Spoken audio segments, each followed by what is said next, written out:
సుమన్ టీవీలో మీ business promotions కోసం ఈ కింది నెంబర్ను సంప్రదించగలరు.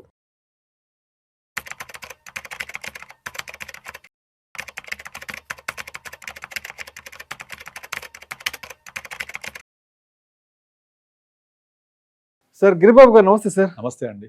గిరిబాబు గారు, లాస్ట్ ఒక 3-4 డేస్ బ్యాక్ మొస్సాద్ అనే ఒక ఇజ్రాయెల్కి సంబంధించిన ఒక గూఢచార వ్యవస్థకు సంబంధించిన దాని యాక్టివిటీస్ గురించి, దాని కార్యకలాపాల గురించి సోషల్ మీడియాలో ఒక ఆర్టికల్ చదివాను. దాని తర్వాత మీకు కాల్ చేసి దానికి సంబంధించిన కొంత డిస్కషన్ కూడా మనం మాట్లాడుకున్నాం కదా. దాని గురించి ఒక్కసారి కొంత డీటెయిల్డ్గా చెప్పగలరు? ఇజ్రాయెల్ దేశానికి సంబంధించిన మొస్సాద్ అనే గూఢచార వ్యవస్థకు సంబంధించి.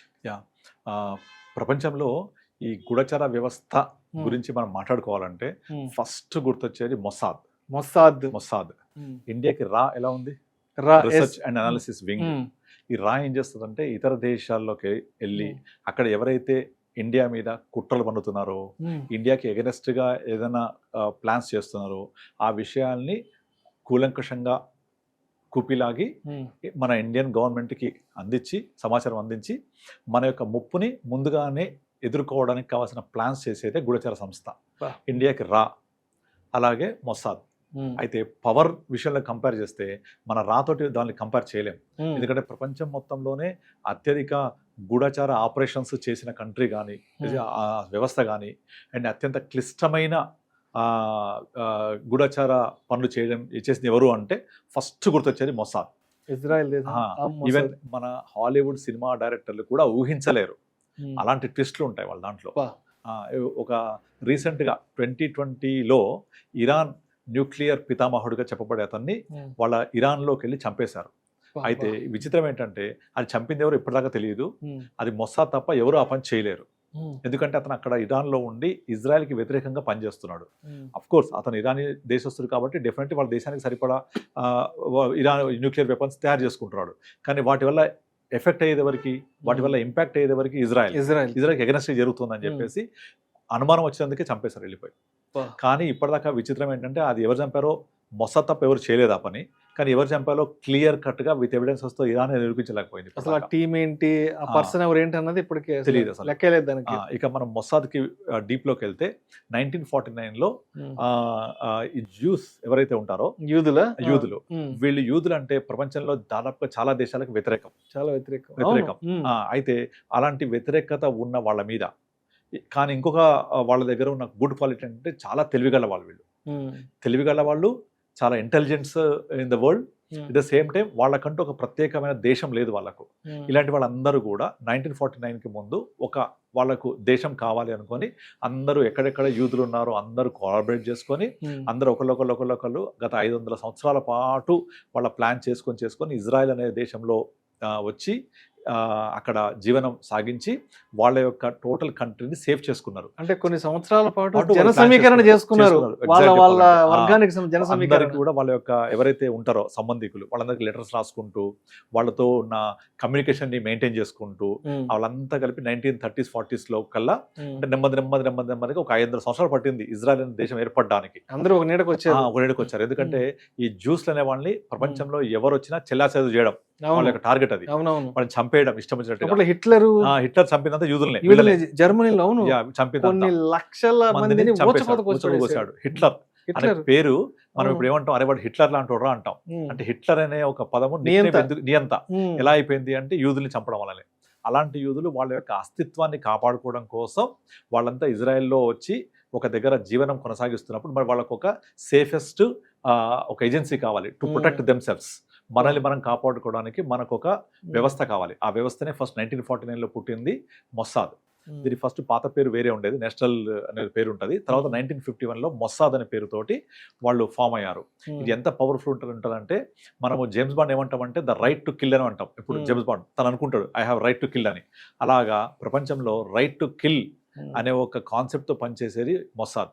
వీళ్ళు వెళ్ళిపోయి ఇజ్రాయెల్కి వ్యతిరేకంగా ఉంటే చాలు చంపేయడమే, అంతే తప్ప తీసుకొచ్చి విచారణ చేసి న్యాయమా అన్యాయమా విచారణ చేసేది లేదు, చంపేయడమే.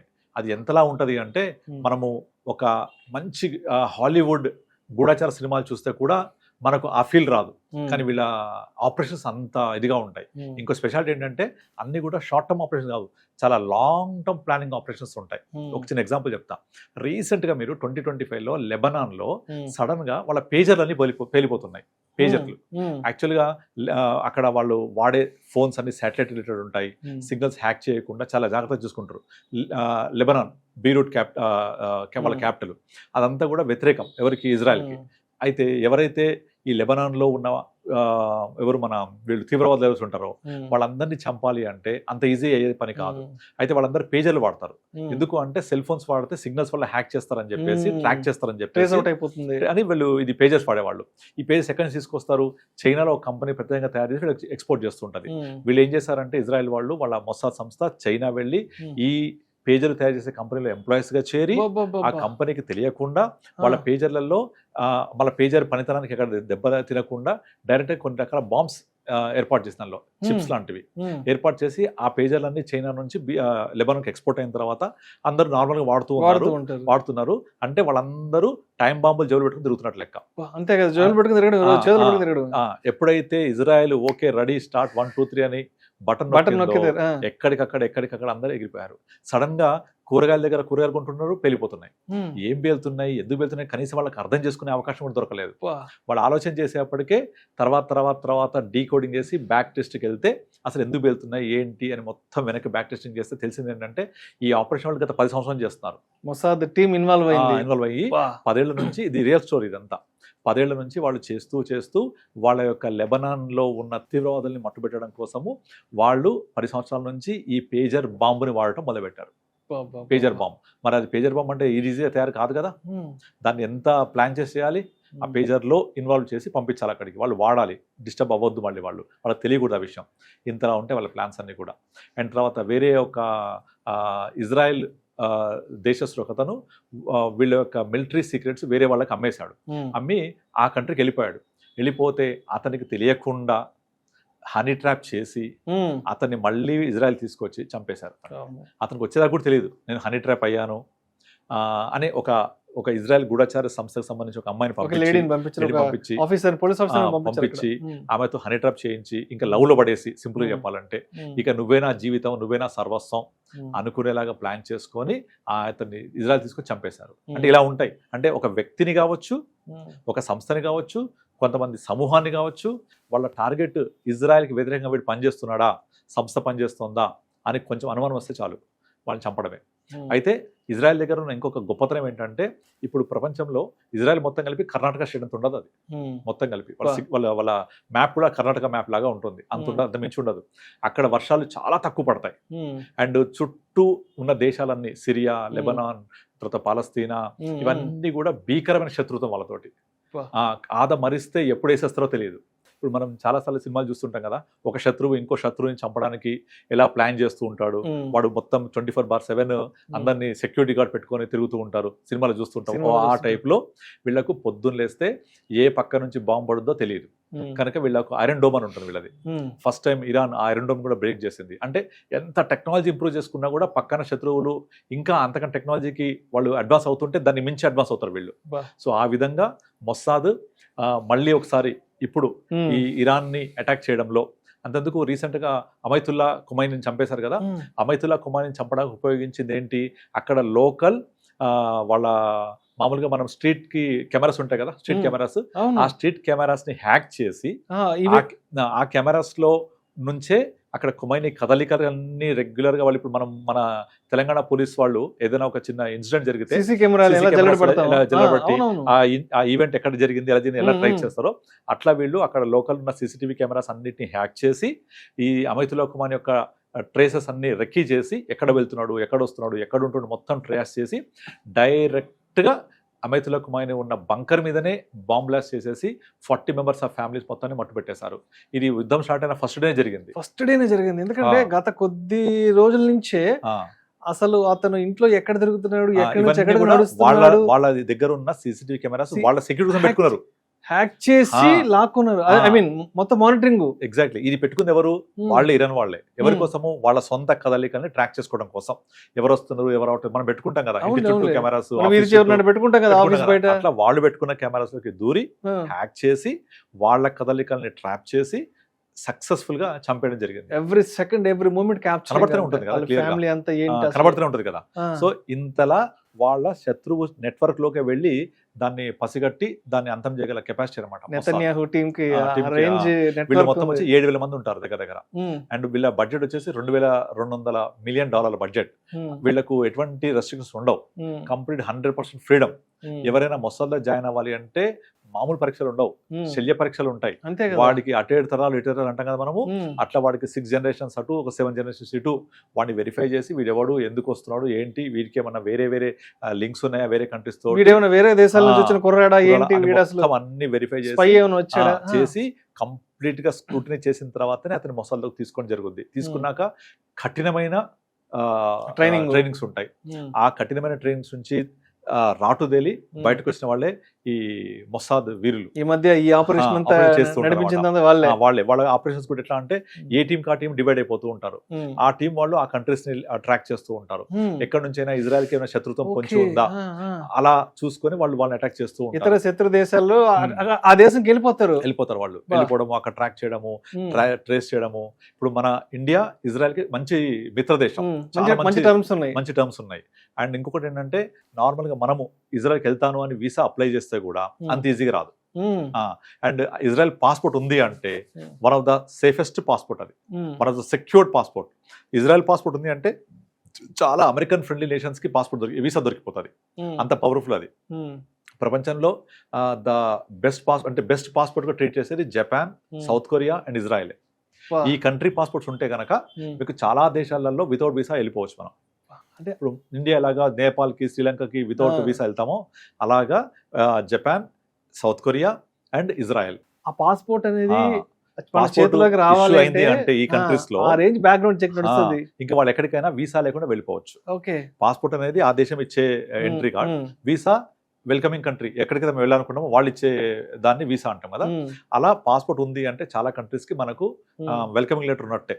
సో అంత పవర్ఫుల్ కంట్రీ. తర్వాత మనం ఇప్పుడు డ్రిప్ ఇరిగేషన్ చూస్తున్నామా, డ్రిప్ ఇరిగేషన్, తర్వాత ప్రొడక్టివిటీ పర్ హెక్టారు, ఇవన్నీ మనం ఇజ్రాయెల్కి దగ్గర కూడా లేము కనీసం. ఇప్పుడు మనం నార్మల్ గా అక్కడ వాటర్ ఉండదు, చాలా తక్కువ వర్షాలు ఉంటాయి. పడే ఈ కొద్దిపాటి వర్షాన్ని ఒడిసి పట్టుకొని డ్రిప్ బై డ్రిప్ చేస్తూ డ్రిప్ ఇరిగేషన్ అనే ఒక సిస్టమ్ ఇంట్రొడ్యూస్ చేసి దాన్ని చాలా సొఫిస్టికేటెడ్ తీసుకొచ్చి విపరీతమైన పంట పండిస్తున్నారు వాళ్ళు. ఆ ప్రొడక్టివిటీలో ఇండియా కంటే ఎన్నో రేట్లు ఎక్కువ ఉంటుంది. అది మనం ఇంత ల్యాండ్ పెట్టుకొని చేయలేకపోతున్న పర్ హెక్టార్ ప్రొడక్టివిటీని వాళ్ళు చాలా తక్కువ స్పేస్తో చేస్తారు. అండ్ వాళ్ళకి అక్కడ స్పేస్ తక్కువ కాబట్టి ఎలా యూటిలైజ్ చేసుకోవాలో వాళ్ళని చూసి నేర్చుకోవాలి మనం. ఎందుకంటే వాళ్ళు ఇప్పుడు డ్రిప్ ఇరిగేషన్ కాకుండా స్టెప్ బై స్టెప్ ఒక చిన్న ఏరియాలో, నేను చూశాను కూడా కొన్ని, మా కజిన్ వాళ్ళ ఇంట్లో పెట్టుకున్నారు సేమ్ టెక్నాలజీ.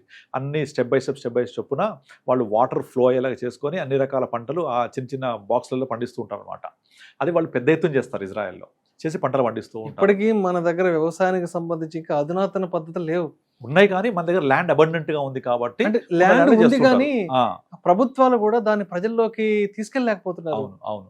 అంటే మన దేశంలో ఉన్న 140 కోట్ల మంది జనాభాకి అవసరమయ్యే ఆ ఫుడ్ ని, ఆ ప్రొడక్టివిటీని రైట్ వేలో అందించడానికి వ్యవసాయంలో ఇంకా కొత్త ఇన్నోవేషన్స్, అంత టెక్నాలజీ ఎందుకు వాళ్ళు ఇంకా వెనకబడిపోయారు. ఇంకా కూడా 100 సంవత్సరాల నాటి అదే వ్యవసాయ పద్ధతులు చేస్తున్నాం కానీ ఇప్పుడు మనం మాట్లాడుకుంటున్నట్టు ఇంకా తీసుకురాలేదు ఇక్కడ. బట్ వాళ్ళు అక్కడ ఇది ఎప్పుడో గత 20-30 సంవత్సరాల క్రితం నుంచే చేస్తున్నారు వాళ్ళు. సో అలా ప్రొడక్టివిటీ పెంచుకున్నారు. తర్వాత పర్ హెక్టార్ ఈ హెక్టార్లో నేను ఎంత పంట వేస్తే ఎంత ప్రొడక్టివిటీ వస్తుంది, టైం కూడా షార్ట్ టర్మ్లో, ప్లస్ తక్కువ వాటర్ యూజ్ చేస్తూ హై క్వాలిటీ ప్రొడక్షన్ తీసుకొస్తూ ఇలా కూడా వాళ్ళు ఇరిగేషన్లో ఇంట్రొడక్షన్ చేశారు కొత్త టెక్నాలజీస్. అలాగే వాళ్ళ యొక్క ప్రొడక్టివిటీ చాలా పెంచారు. అలాగే మన ఇండియన్ మిలిటరీ నుంచి కూడా, మన ఆర్మీ నుంచి కూడా కొన్ని మెడికల్ లాంటి కొంతమంది ఆఫీసర్లని పంపిస్తుంటారు ఇజ్రాయెల్కి ట్రైనింగ్ అవి రావడానికి. అలా అక్కడ ట్రైనింగ్ అయిన వాళ్ళు మన ఇండియాలో ఒక మంచి పొజిషన్స్లో ఉంటూ వాళ్ళ యొక్క సిస్టమ్స్, వాళ్ళ యొక్క సెక్యూరిటీ మెథడ్స్ మనం ఇంప్లిమెంట్ చేస్తూ ఉంటాం.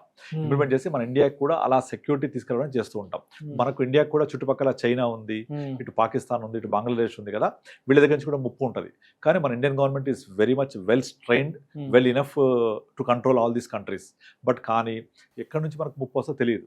అందుకే ముందుగా రెడీ అయి ఉండడం, ముందుగా ముప్పుని గెస్ చేయడం సగం నష్టాన్ని నివారించినట్టే. అది మొస్సాద్ చేసే మెయిన్ పని. ఎక్కడ నష్టం వస్తుంది, ఎక్కడి నుంచి ముప్పు వస్తుంది అనే దాన్ని ముందుగానే వాళ్ళు పసిగట్టి వాళ్ళు అది రాకముందే చేస్తారు. ఇప్పుడు ఏం చేశారు, ఇరాన్ వాళ్ళు మీద అటాక్ చేశాక వాళ్ళు రివర్స్ అటాక్ చేస్తున్నారు. ఓకే, ఇజ్రాయెల్ రాజధాని మీద పడింది బాంబ్స్, ఇవన్నీ రాకముందే ఎలా మనం దాన్ని స్టెప్స్ తీసుకోవాలి, దాన్ని గాల్లోనే ఎలా పేల్చేయాలి, ఇలాంటివన్నీ చాలా ముందుంటారు వాళ్ళు. సో ముందుండి వాళ్ళ ఆపరేషన్స్ అన్నీ చాలా పకడ్బందీగా చేస్తూ ఎక్కడ లోకల్ ప్రజలకు నష్టం రానియకుండా. రీసెంట్గా మీకు వాళ్ళ దగ్గర ఒక ఎయిర్ క్రాఫ్ట్ ఒకటి మన హైజాక్ చేయబడింది. ఇప్పుడు కాదు, 1970s.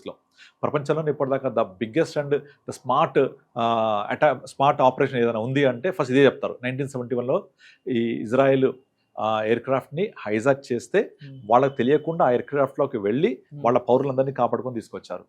అంటే ఇది మనకు ప్రాసెస్ కూడా ఎక్కడ బయట కనిపించదు ఎలా వెళ్ళారు అనేది, దాన్ని కవలనేది రివీల్ చేయలేదు ఆ సీక్రెట్ని వాళ్ళు. అంత జాగ్రత్తగా వెళ్ళి ఒక్క మనిషికి కూడా హాని లేకుండా.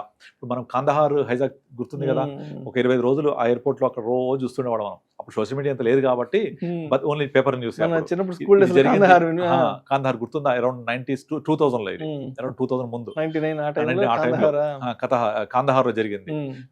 99-2000 ఆ టైంలో వాళ్ళ ఎవరు మన పాకిస్తాన్ లీడర్ని విడిపించుకుపోయారు, అల్ మసూద్ అజహర్ అతను. సో అప్పుడు మనము దాన్ని బయటకు తీసుకొని రావడానికి మన గవర్నమెంట్ చర్చలు జరిపి అన్ని డేస్ పట్టింది. వీళ్ళు అలా కాదు, ఇమీడియట్లీ వెళ్ళిపోయి లోపలికి వెళ్ళిపోయి ఆ టెర్రరిస్ట్ని చంపేసి పౌరుల్ని బయటకు తీసుకొచ్చారు.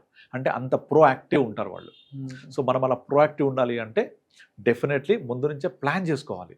ప్లాన్ చేసుకొని ముప్పు ఎక్కడ పొంచి ఉంది దాన్ని కొట్టాలి ఫస్ట్. సో ముప్పు రాకుండా ఉంటుంది. సో నష్ట నివారణ అనమాట. So prevention is more than curing. అలా. Thank you sir, thank you so much Giribabu. నిజంగా థ్యాంక్ యూ అండి.